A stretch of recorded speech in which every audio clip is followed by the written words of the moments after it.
The Institute of Spiritualist Mediums wishes to thank the Spiritual Truth Foundation for their cooperation. Passing over after healing. Question. On 3 or 4 occasions when I have been asked to give absent healing, I have been unfortunate to be, in my way of thinking, unsuccessful. Each one has passed over. This may be the greatest success you have achieved. If you have helped a soul in its passing, that is a successful healing. The object of healing is not to prolong physical life. It is to touch the spirit. Get your first things first. It is the spirit that matters. If the spirit is right, the body will be right. Healing and visualization. Question. It has been said that nothing material on our plane manifests but what it is preceded by thought. In other words, we build a thought matrix. Does it help if a healer mentally visualizes the perfect healing as he tries to approach his patient and builds the image of perfect health? It helps tremendously because your thought is a reality. The more you think of perfect health, the closer you come to attaining it. You should always strive your utmost for the ideal. You should always visualize the best. You should never abandon hope. Always radiate cheer and optimism. These are the conditions in which spirit power produces its best results. Maintaining health. Question. Does tranquility and attunement to the inner force help us to maintain health? It would apply if all men lived their lives in accordance with the natural law and did nothing to bring about the disharmony between mind, body and spirit. The whole mode of earthly life has been based on the supremacy of matter over mind, and not mind over matter. The mind is supreme, the spirit is king, but the kingdom depends on your activity. Question. Why are some patients healed and others cannot be? Because some are ready to be healed spiritually and others are not. The acid test is not whether the body is healed, but whether the soul is touched. Question. Why are some people not healed? Because they have not spiritually earned the right to be healed. Question. That seems to me rather an oversimplification, suggesting that if he is a bad person, he would never be healed, and a good one will always be healed. It is not as simple as that. This is too facile because you have to remember you are not necessarily looking at the problem with the eyes of the spirit. To you, suffering is terrible. To us, it can be divine. To you, disaster is the end. To us, it is sometimes the beginning of a new life. You must not bandy these terms of good and bad as if they are fixed objectives based upon a material evaluation. Our standards of appraisal are not always the same as yours. I say that a person must have spiritually earned the right to be healed. I did not say that he was good or bad. Once the spirit has come into its own, it has earned the right to be healed. The healing will be effective.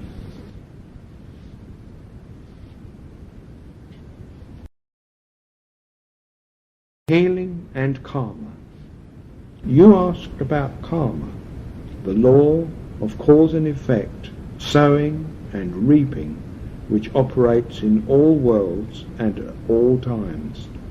Sometimes you have a patient with a karmic condition which is a carryover from a previous existence. If the karmic condition has not outworked itself, the healing will appear to be a failure. If the patient has reached that stage in spiritual development where the effect has completely followed the cause and there is no more karma to manifest, the healing will be successful because the soul is ready. Question: what makes one person a better healer than another?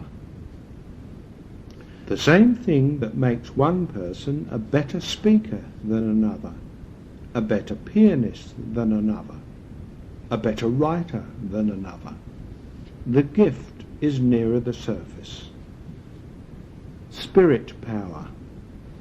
Question: can you tell us the manner in which that power is created on your side of life, that is, the power that is characterized for particular conditions with people who are ill? This is very difficult because it is hard to find words to describe non-material forces. What you have to try to realize is that spirit power is the life force, the stuff of life itself. It is animation. It is infinite. It is malleable. It can take a myriad different shapes. It is capable of an infinite number of permutations and combinations. We have people in our world of varying degrees of knowledge, experience and understanding. We have the equivalent of what you would call chemists and scientists, who are forever blending aspects of this life force, this power of the spirit, to characterize it, to use your word, which is a very good one. They are always experimenting so that it can be conditioned to the greatest possible extent through the instrument, who is the channel, and bearing in mind the nature of the complaint or ailment which is to receive the healing. I do not think I can put it in any other way. It is an individual process for every sufferer who comes to the healer. The aura of the patient helps a great deal because this gives a perfect picture of the spiritual and mental conditions which are responsible for the ailment in the first place. And this determines the blending that has to be done. Question: does this require a mental effort on the part of those in the spirit world who are able to do this? Mental is not the right word, because it is very real. It is an actual blending. We use the spiritual equivalent of what you would call chemicals. The mind has to be used because in our world the mind is the reality for building everything. Question: bearing in mind the effort of absent healing, to what extent are we used, either our physical or spirit body, in contact for this spirit power? But you are used in absent healing too. Question: are our physical or spirit bodies used in absent healing, or are we simply used because of our attunement to make the link? Your spirit body has to be used for the absent healing. Question: can you explain the process? You are like a television set. The spirit vibration comes to you, and you transform it into the semi-physical healing ray to the patient. You are the transformer. Question: in absent healing as well? Yes. Question. Then how does it get to the patient? Because the patient has made a request to you. Thought has created the vibration to you. There is the link, and through you it goes back on the same wavelength. Healing. Absent healing. Question. How about if the patient doesn't know that absent healing has been asked on his behalf? Someone must know, otherwise you would not be giving absent healing. Question. Well, you might know that the patient is not very well and you decide to give absent healing. Then you have got the link there. Question. But you haven't got the thought coming in. Yes, you have. You have created it. You must remember that thought is real on our plane of being. If I look at you, I don't see a physical body. I might if I could open the medium's eyes. It is your thought that is real to us, your body that is shadowy. The moment you send out any thought, that is a reality. That creates a vibration, a wavelength, and this is used in all the absent healing. Question. Once a contact has been made for absent healing, is it necessary for it to be made again? Not once the link is made. Every link with our world is a magnetic one. Once made, it cannot be broken. Question. I know that faith isn't necessary in the patient for him to receive healing, but am I right in thinking that if a patient's mind is filled with unkind thoughts towards others, that can prevent healing? I don't object to faith, as long as it is founded on reason and is not blind faith. You, who have this knowledge, realize that what you have received is only an infinitesimal fraction of the totality of truth. It is not possible, whilst you are encased in mortal bodies, to receive all knowledge. You will not get it even when you come here. So you must have faith founded on what has been revealed to you. Now, a reasoned faith founded on knowledge is admirable. I have no quarrel with that, because it creates the right atmosphere of optimism in which results can be obtained.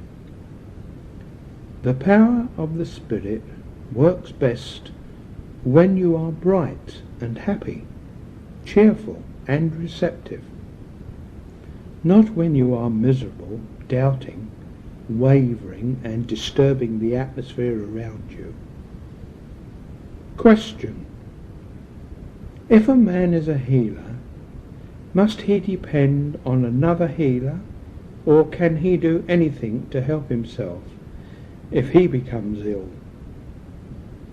You need not depend on another healer, but you have to learn how to attune yourself to the power, so that it can produce the results on you direct.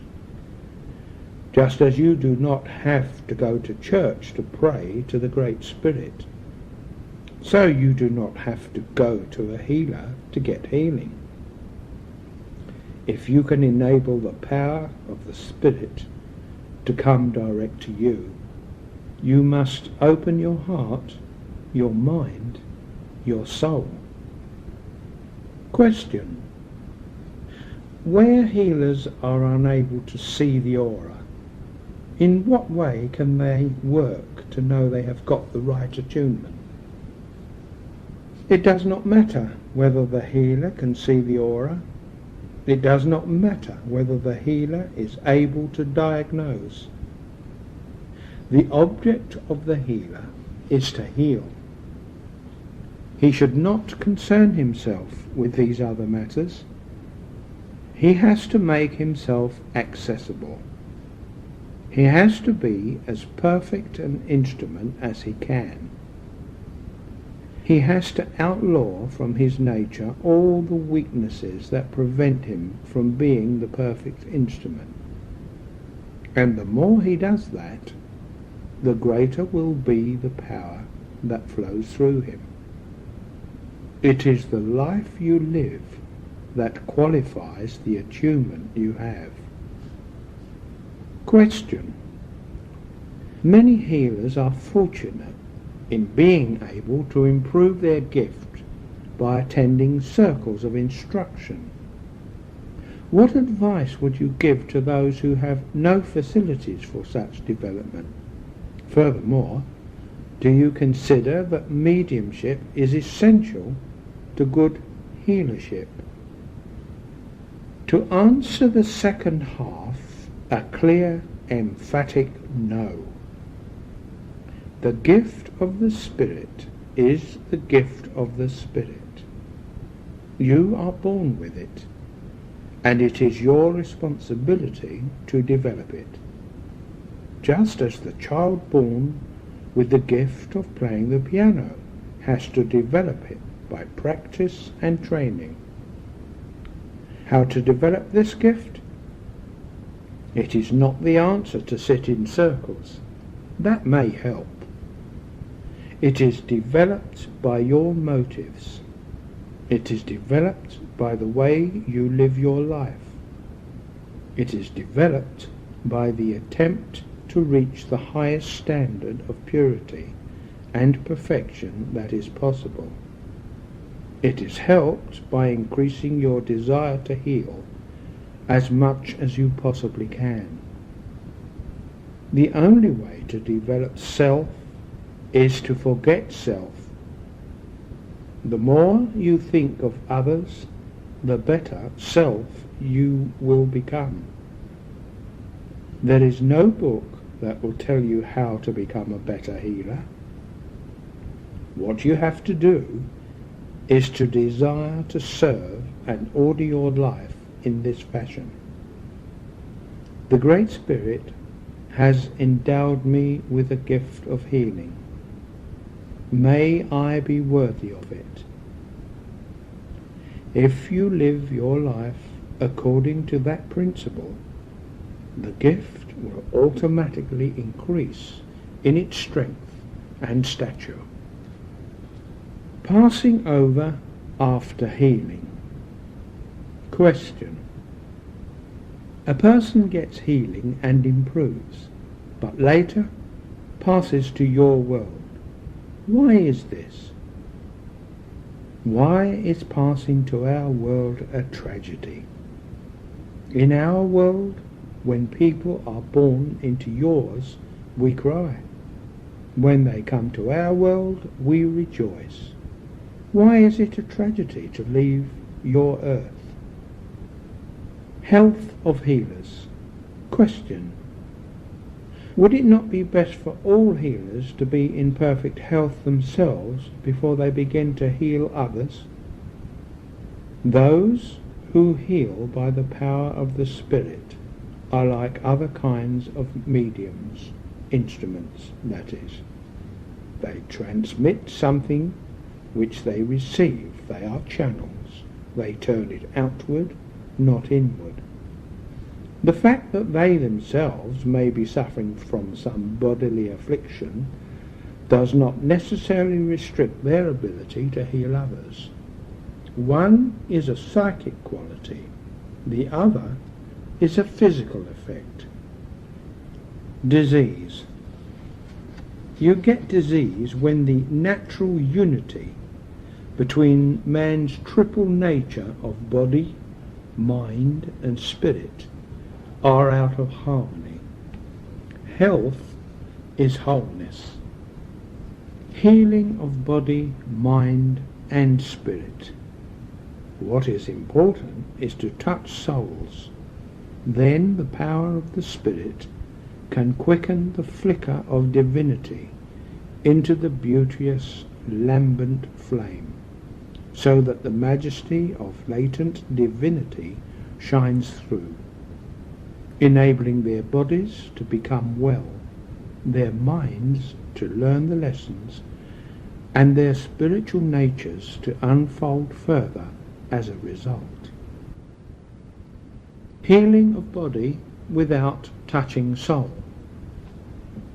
If the soul is not touched, though the healing has touched the physical body, that is very sad.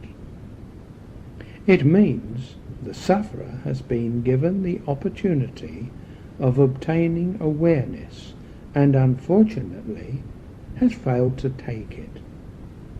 A healer must do the best he can and allow the fullest amount of spirit power to pour through and work its divine will whenever it possibly can. Not all souls can be receptive because that is not possible. A healer cannot cure everybody who comes to him. If you can obtain results with the hopeless cases, then that should be the clearest evidence to any with the ability to think and reason that a power vastly superior to matter has been at work. Sickness. Question. Doctors say that some of the major sicknesses are due to pressure and business worries. In such cases, how much does disharmony contribute? You are saying the same thing as I said in different words. You are calling it a business worry, but that is a disharmony.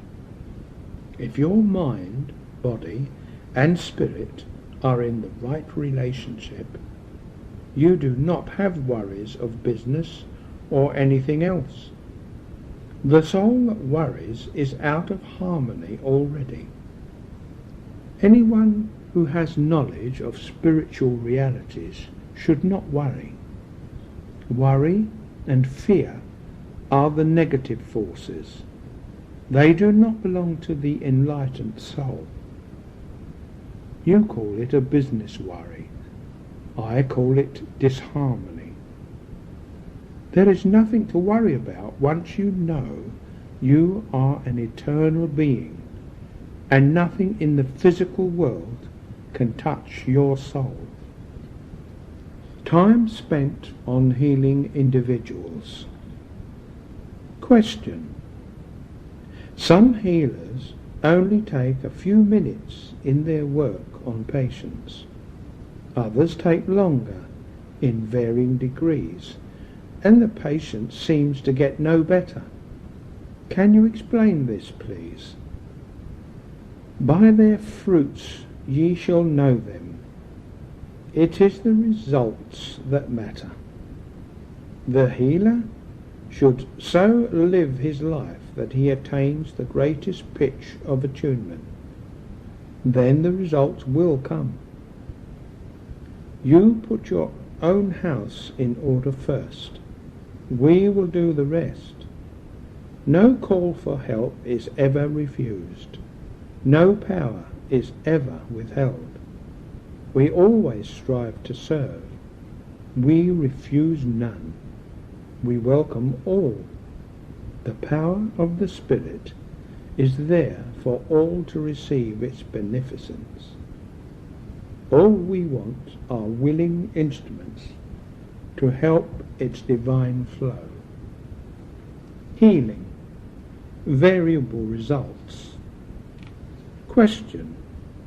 A baby has two deformed legs. One responds and the other does not.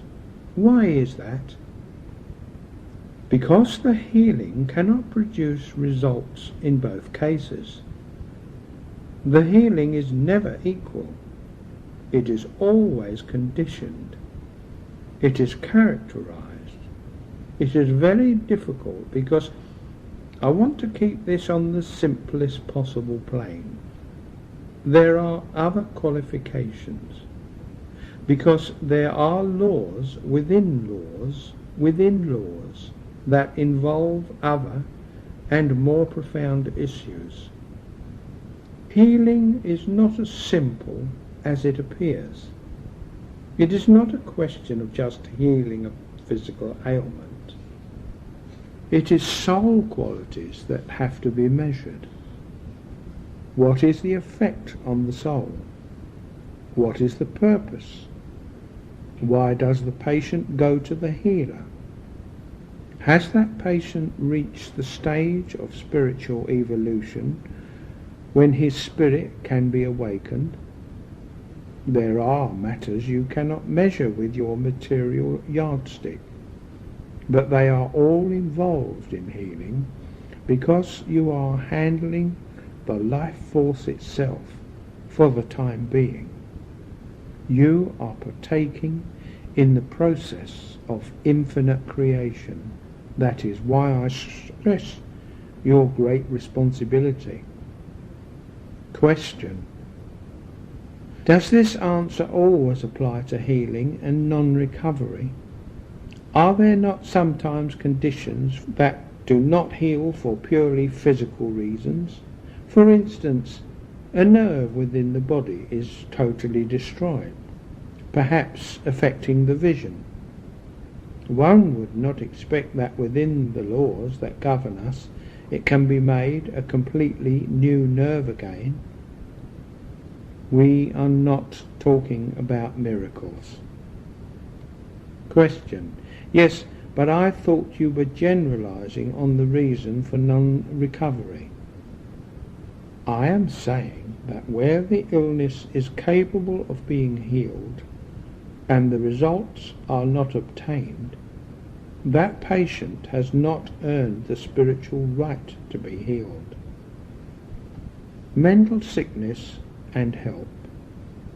Question: we have every sympathy for the mentally sick, yet we feel so helpless.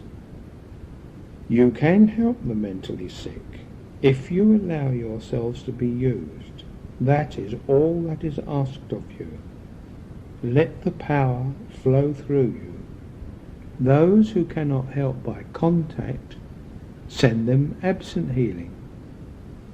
Spirit healing is here to stay. It will not be dislodged. You can contribute your quota. A very important quota it is too.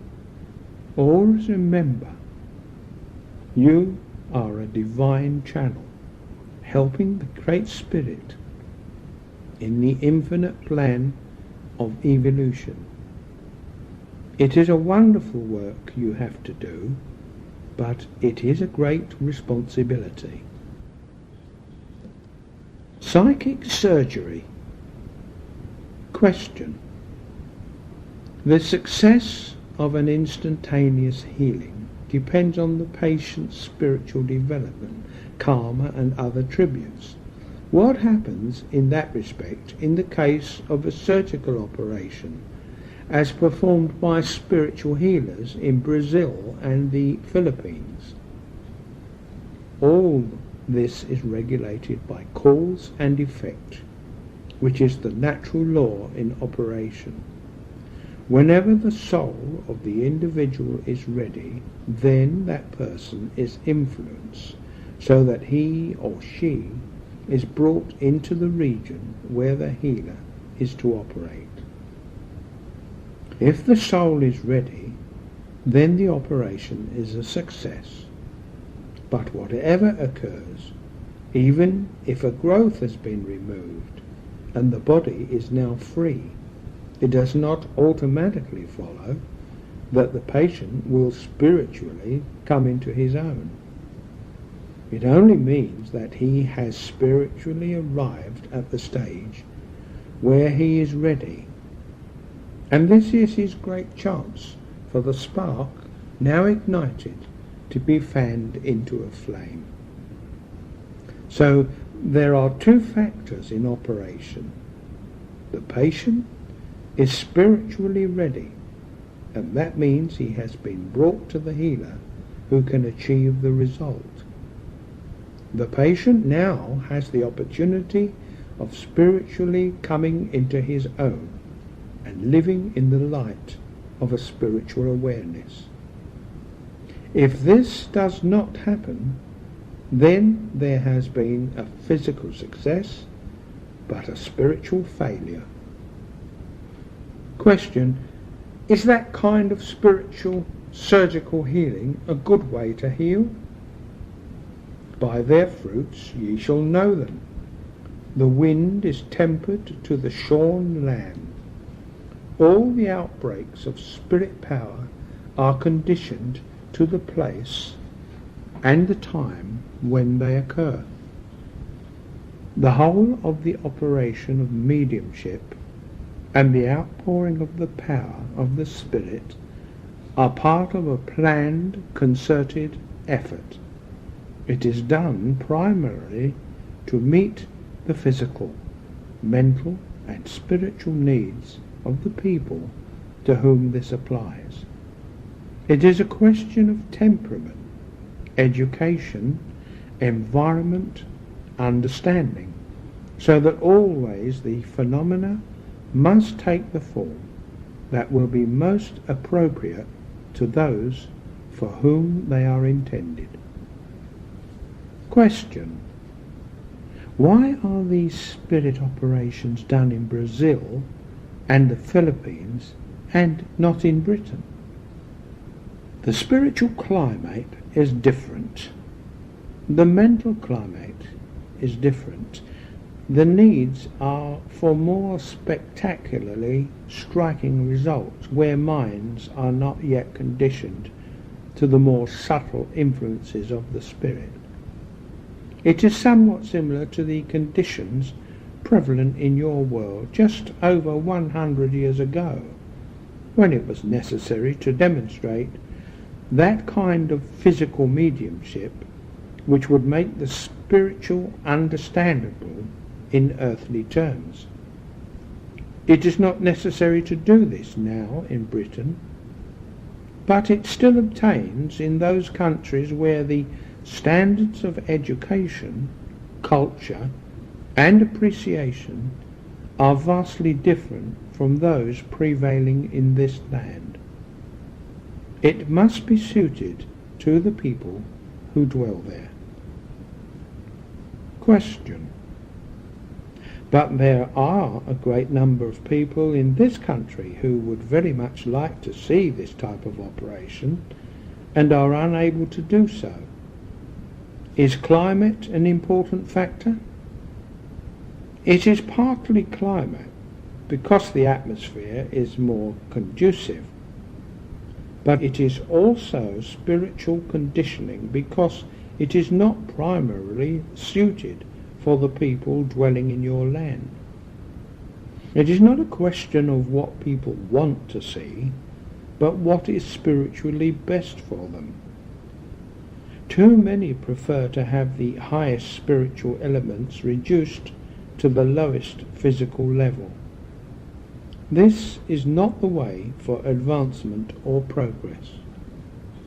Question: would it be a good thing for all healers to be able to perform psychic surgery if it were possible?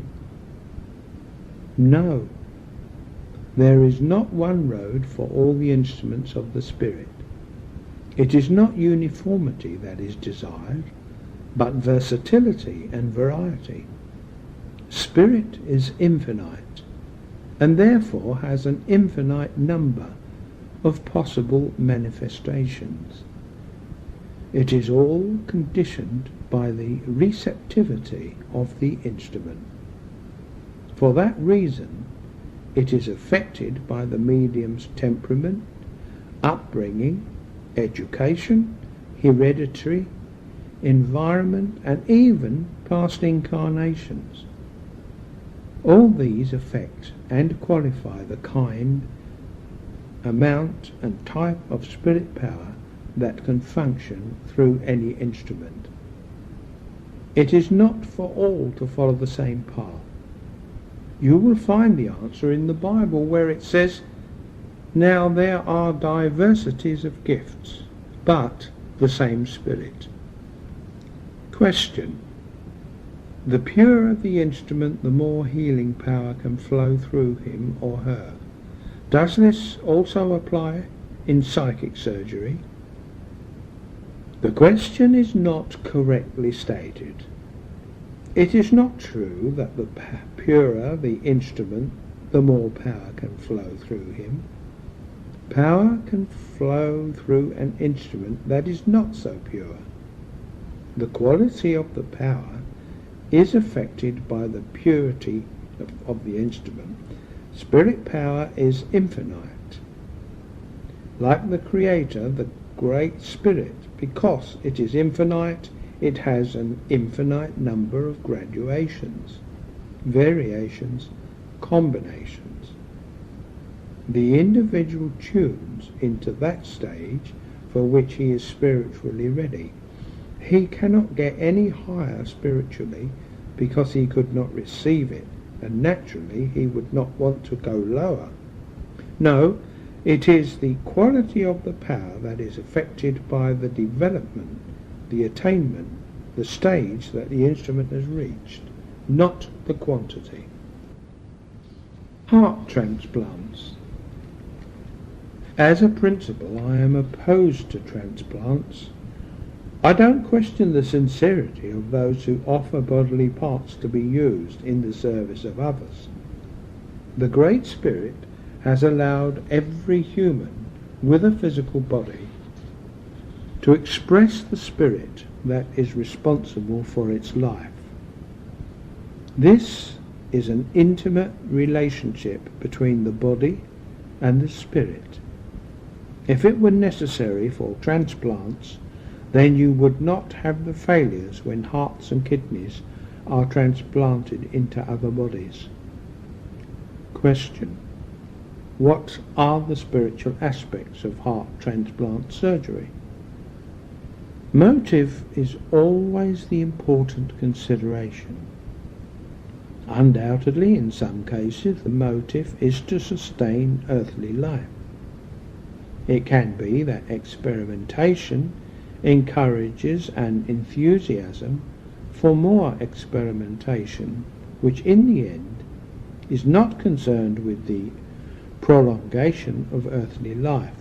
Also, it must be said that projecting helpless animals to cruelty in order to learn from them is not an act that can be considered to have any spiritual value.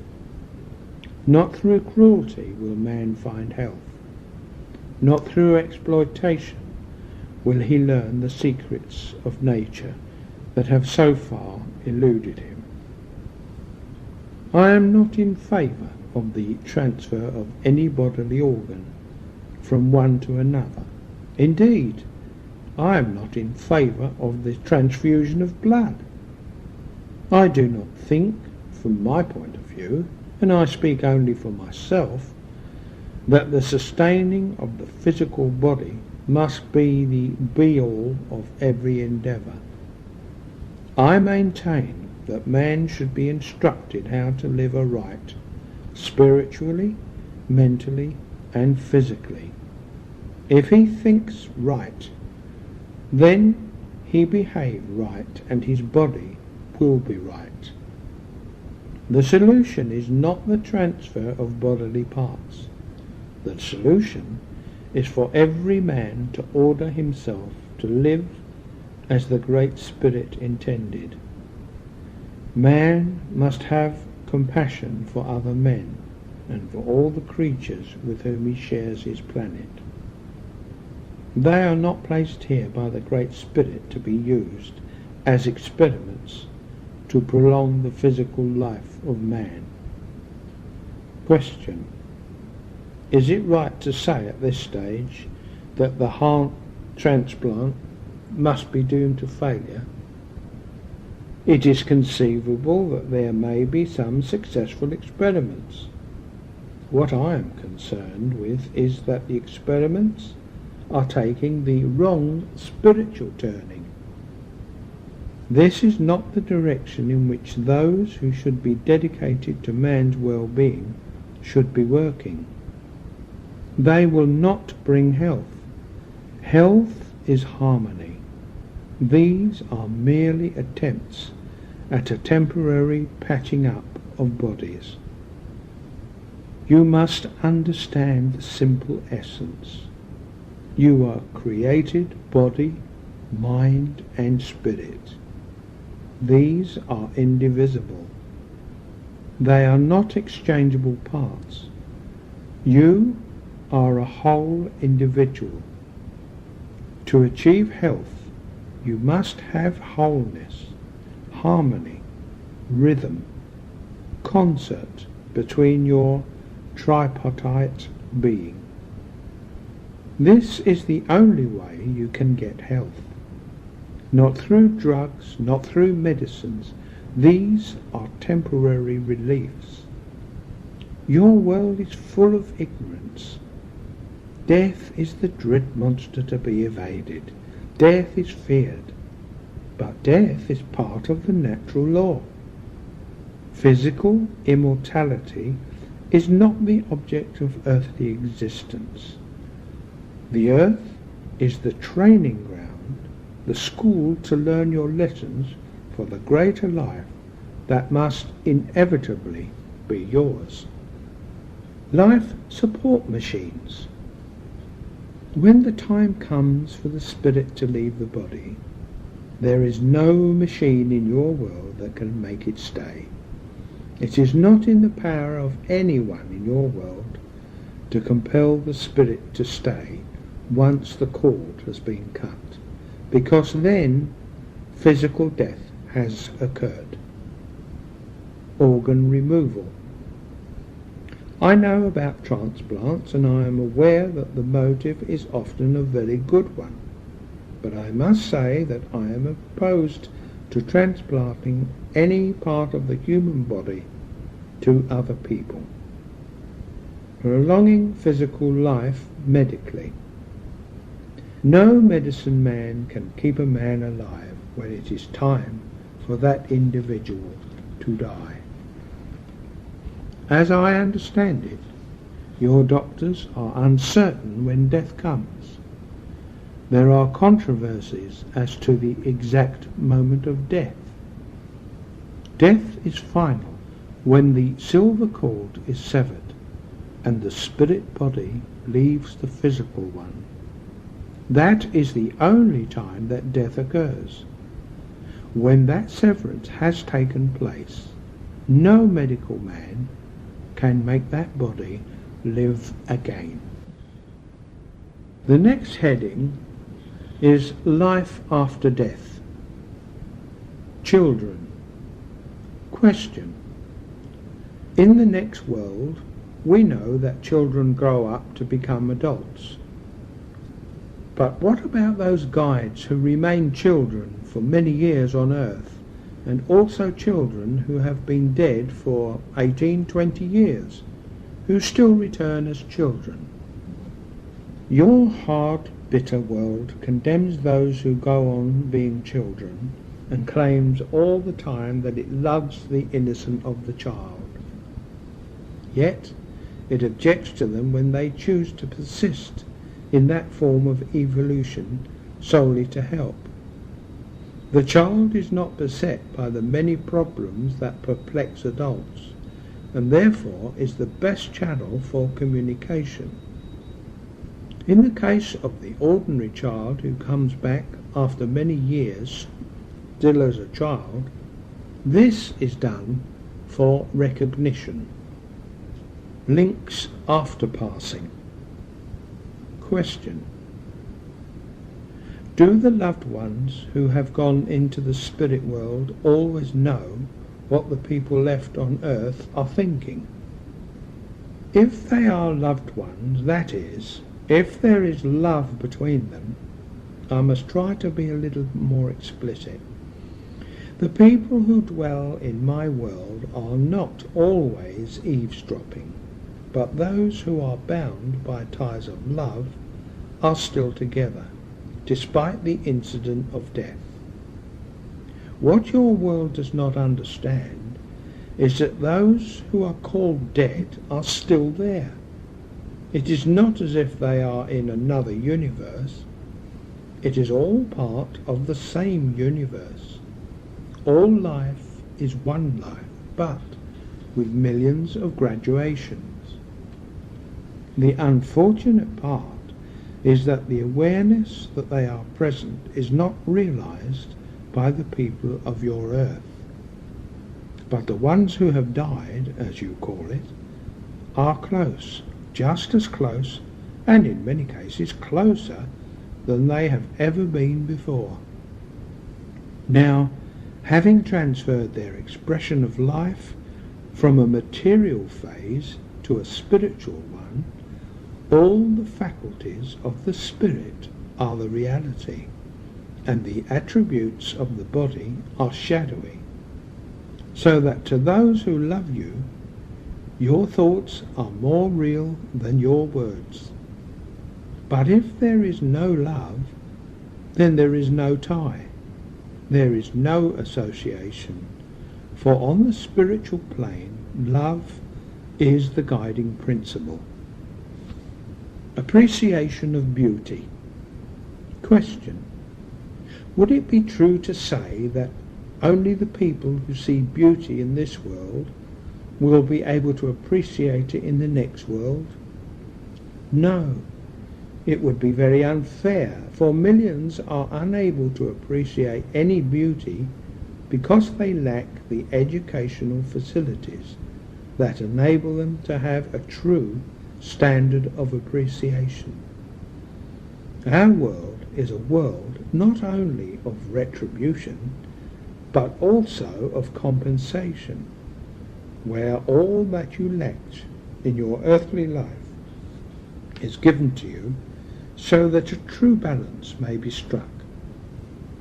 Communication in the afterlife. When you come to our world, you do not have physical bodies. You have their replicas, but you do not have speech, except in the comparatively lower realms you realize there is a superior method of communication, mind to mind, direct, without the necessity of using language, which is a very clumsy substitute for thought. Thought is superior to language. Divine justice. How does an avowed materialist fare when he passes over? Your world for too long has been deluded with the idea that the ones who call themselves religious possess a spiritual advantage over their fellows. That is not axiomatic. You are not the spiritual superior of your fellows because you believe in certain theological doctrines. The only test which is applied is the test of daily life. Your spiritual nature is exactly what you made it to be, and there are many materialists and atheists and rationalists and agnostics who are the spiritual superiors of thousands who think that they are amongst the elect because they have bowed the knee in homage to the Great Spirit and accept certain doctrines. The test is not what you believe, but what you have done. Otherwise there would be a complete mockery of divine justice. You cannot limit divine justice. Being divine, it will operate just like nature, irrespective of what you wish, think, or desire. You cannot make comparisons between divine and human injustice. Human justice is fallible, makes mistakes. The innocent is sometimes guilty, and the guilty is sometimes innocent. Being human, you must err, because you cannot be infallible. Death. grieving. But do please try to understand this. Death is not tragedy to those who die. It is only a tragedy to those who are left behind. To go from darkness to light is not something over which you should grieve. If you grieve, you are in reality grieving over your loss, and not for one who has in truth become enfranchised. He is better off. He will no longer suffer all the ills of the human body. He will not be subjected to the ravages of wasting diseases. He will unfold all the gifts with which he has been endowed, and will express them free from any thwartings, and will be able to give a larger service to those who require it.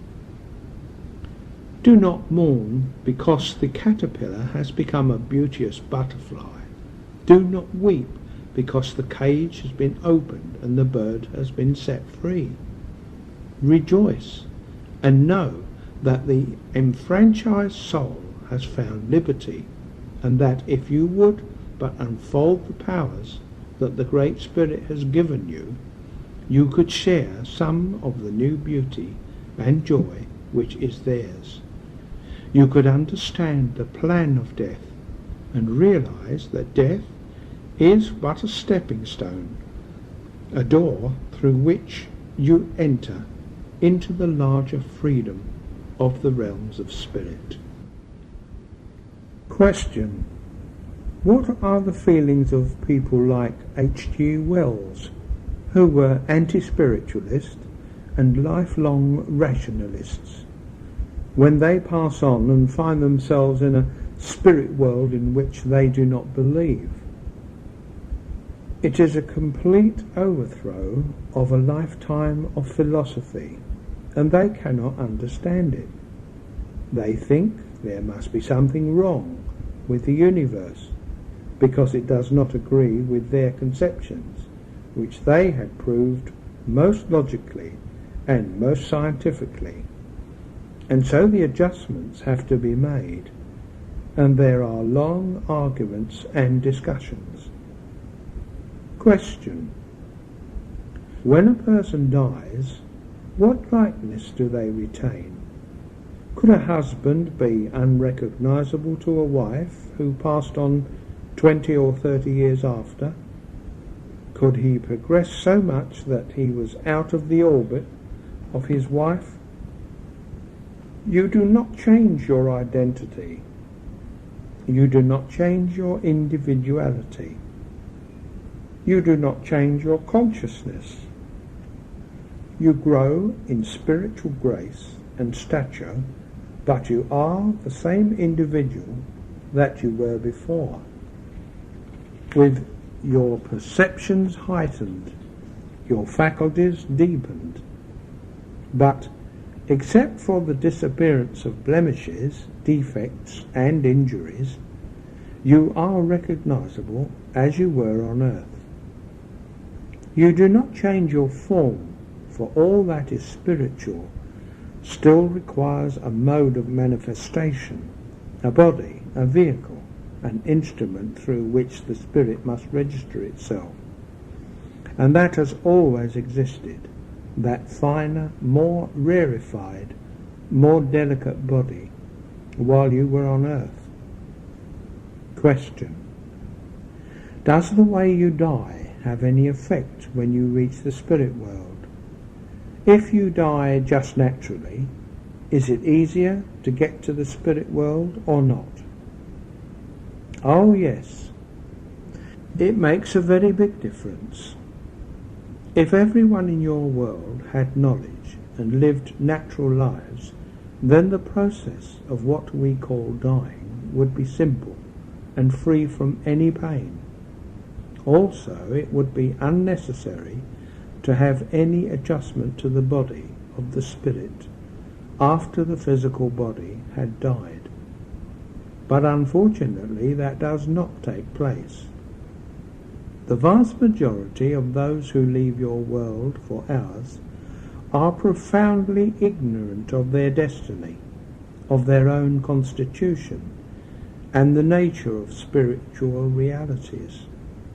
In addition, there are far, far too many who come to us before their time is ripe, and as I so often say, they are like the fruit which drops from the tree before it is ready.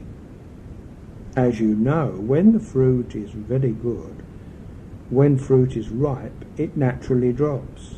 And when your spirit is ripe, the physical body should drop naturally away from you. And so we have today sour and green fruit coming to us. Because of that, they have to be tended, watched over, cared for, nursed, until the adjustments are made. If all had knowledge, then the work of those who, like myself, are striving to help would be far easier. Certainly the way you die makes a tremendous difference. Dying is the sloughing off of the physical body as the spiritual body gradually emerges. It is never a painful process. There may be some physical reactions when there is illness or disease. If the transition is not a simple one, then the equivalent of your doctors stand by.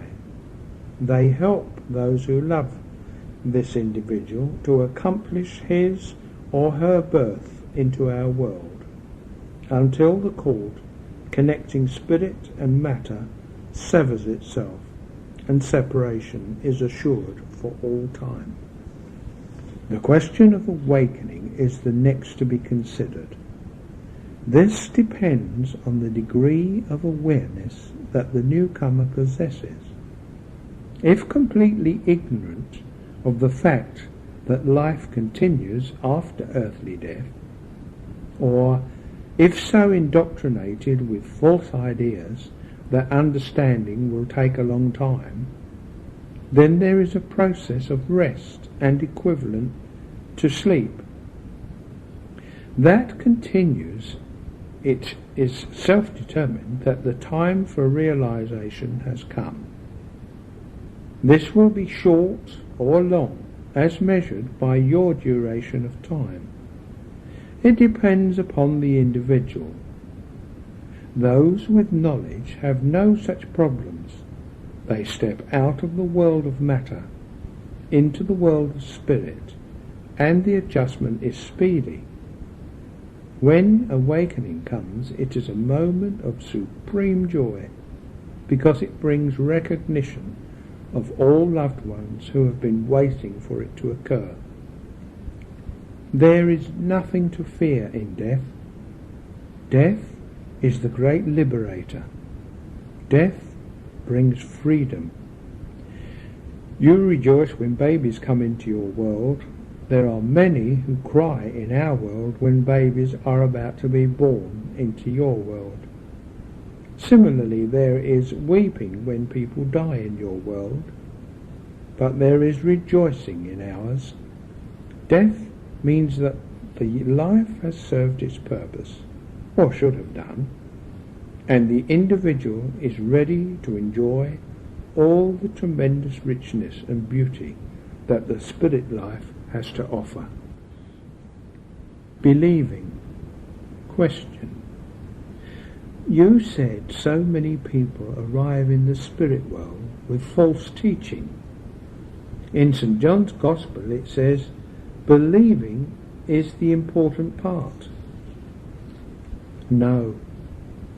Everyone will live after what you call death, not because of believing in a creed, a doctrine or a dogma, but because it is an unalterable natural law. It has nothing to do with religion. It is a law equal to the law of cause and effect. Other side, where is it? It is the invisible and the inaudible side of the world in which you live. You are as much now in the world of spirit as you ever will be. You will not go there when you pass from your world. You are in the spirit world now. You cannot register it unless you have developed the gifts of the spirit, so that you can tune in to all its vibrations and frequencies, or whatever word you care to use. It is not another world. It is an integral part of the universe, of which Earth is but one aspect. Question. Many people, when they pass on, have no knowledge of the afterlife. They are in a kind of daze and do not know that they have passed on. Does this apply to children? It depends on the child's knowledge.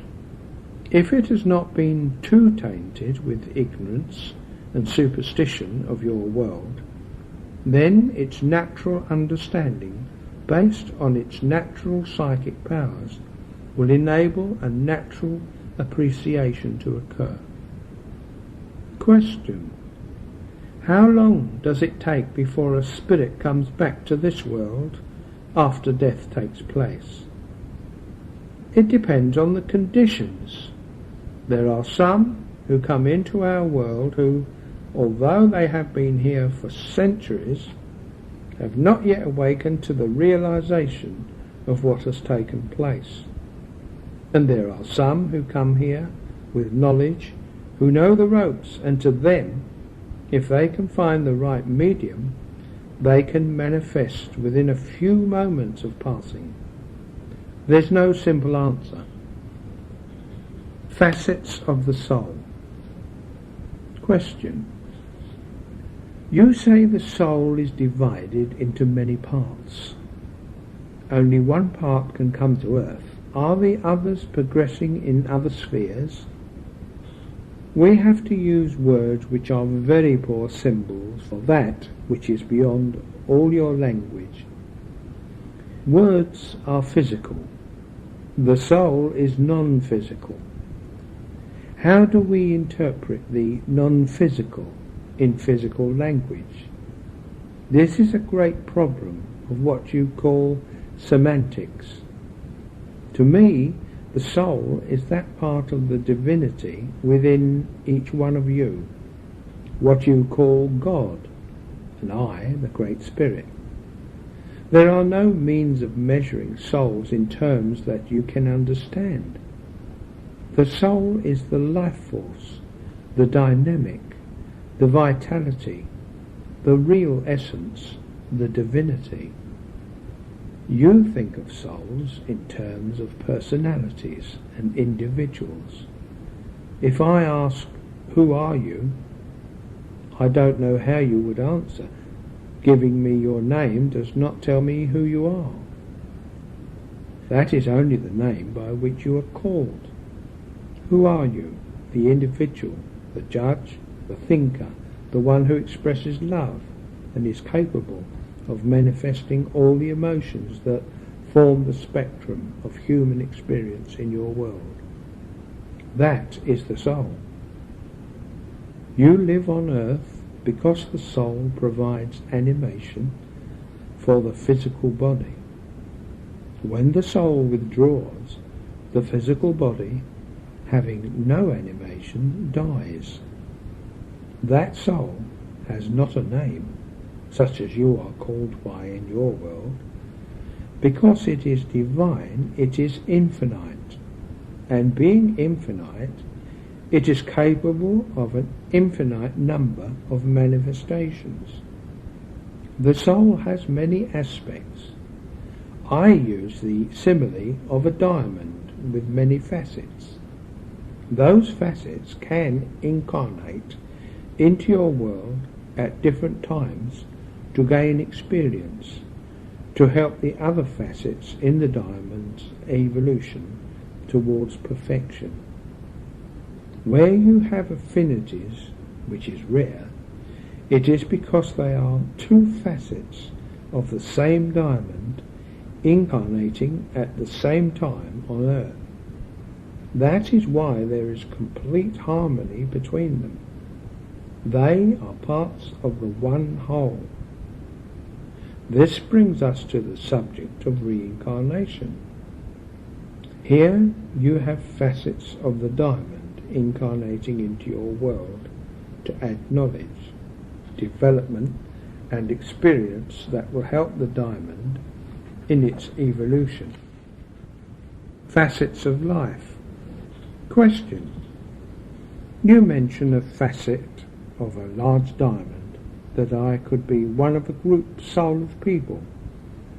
It does not seem logical. If we have eternity, then it would be necessary for me to have experience for a number of other souls. Action and reaction occur throughout the whole universe. Man, in faraway places, can produce a tremendous impact on your existence in the way of contributing to the sum total of knowledge everywhere. You cannot live in physical, mental and spiritual isolation. Call it group, call it a diamond, you are trying to use words to express what is beyond words. Who are you, and when did you begin? Did your individuality commence from the moment of conception? Before Abraham was, I am, said the Nazarene. What did he mean? Only that, as spirit, he had always existed. So have you, and so have I. It may be that fragments incarnate at different times. I have no quarrel with those who will not accept what I say. I always tell my friends to reject what their reason cannot accept. If we would win affection and perhaps your love, it must be because reason tells you we say what is true. If we cannot win your affection with reason, then we must be failing in our purpose. We must build on the knowledge that we have, making sure that its base is secure. From that, let us explore the higher paths as we ascend, slowly, gradually. You have much to make your choice. Problems you will always meet, difficulties you will always encounter. You are not perfect beings living in a perfect world. You are imperfect and your world is imperfect. But you have free will and a wonderful opportunity of helping to rid the world of its imperfections and yourself of your imperfections. This is your task. Whatever knowledge you have gained, the greater is the responsibility as to how to use it. A trust is reposed in you. You must not betray it. You must show by your own life that you are worthy not only of the knowledge that you have received, but ready for the next knowledge to come to you, as it will when you are ready to receive it. Untouched souls. Question. What happens to the souls who are not touched here on earth? This is very difficult. It is akin to what happens to adults who face life without having had any education of any kind. They start with complete unawareness. They are the misfits in your world and in ours. It means they have not learned the lessons that should equip them for our life. They are unready and unprepared. Question. How can you help them? Some of them have to incarnate again in your world because we cannot do very much for a soul who has no awareness. It can take hundreds of years, as you measure time, to bring that awareness to them. Question: are they helped by their spirit friends? As much as they can be helped, but until awareness comes, there is darkness. Without awareness, light cannot penetrate. Materialism and untouched souls. You should feel sorry for them because they have wasted their earthly lives.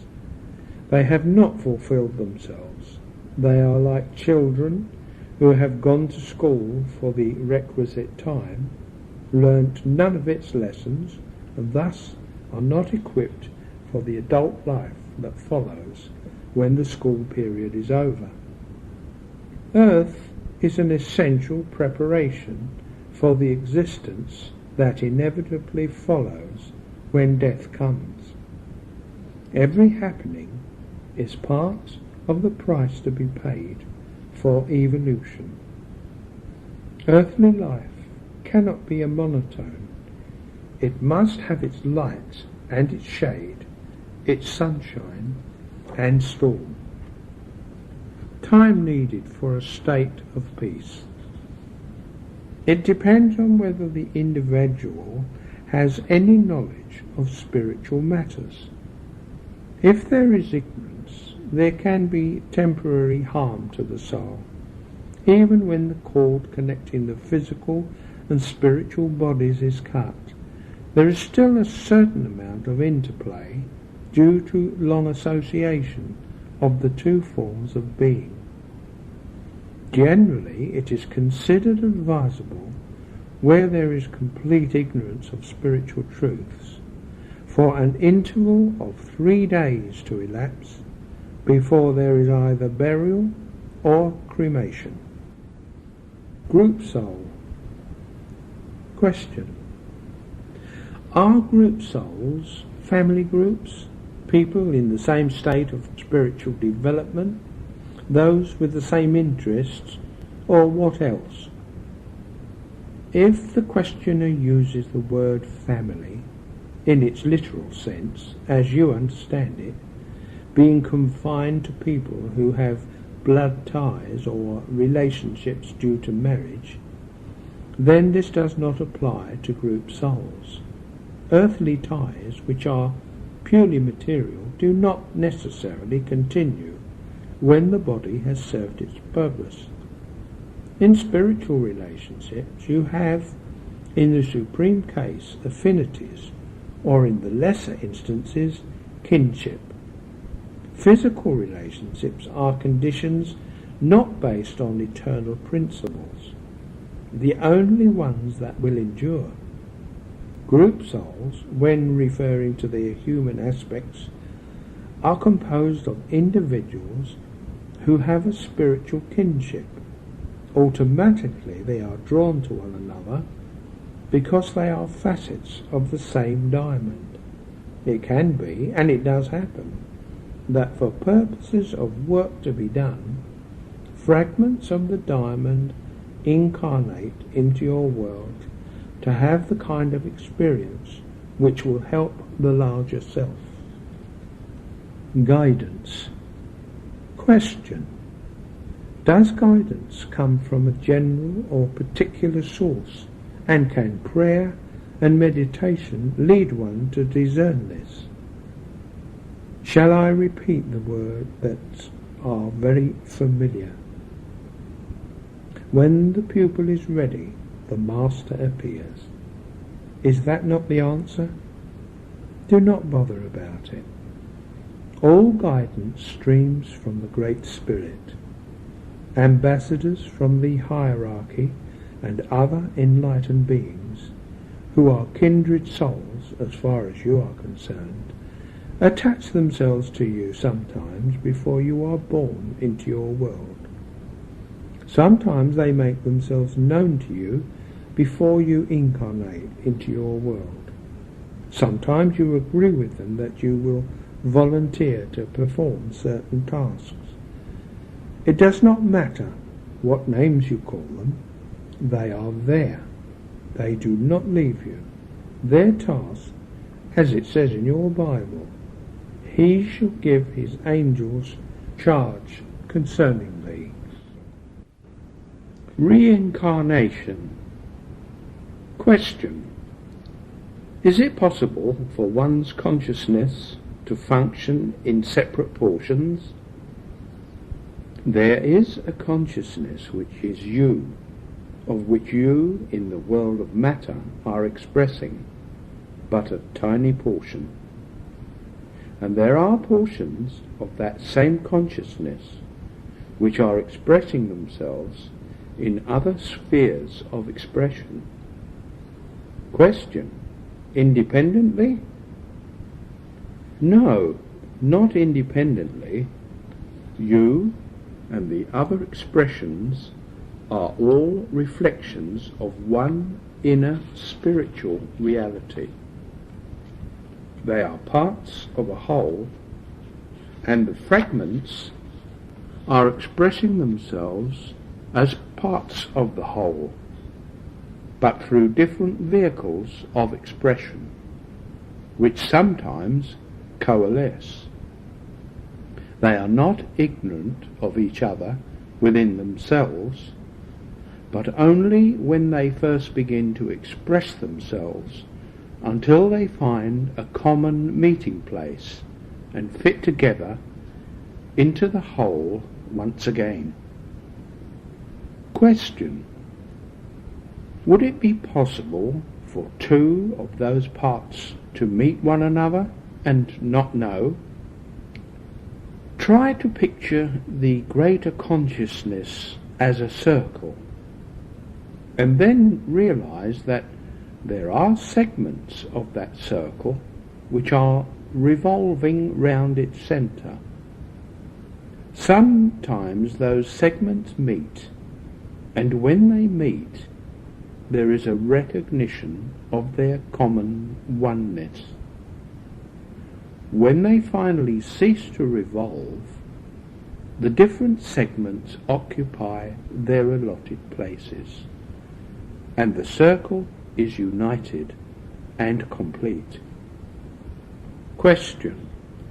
Is it possible for two parts of the same spirit to communicate with each other, if it is necessary? Question. Are sometimes two parts of the same spirit incarnated on earth at the same time? No, for that would be contrary to the whole purpose. The purpose of the individual is to find experience in all planes of expression, and only to return to the same plane when there is something to be achieved by that return.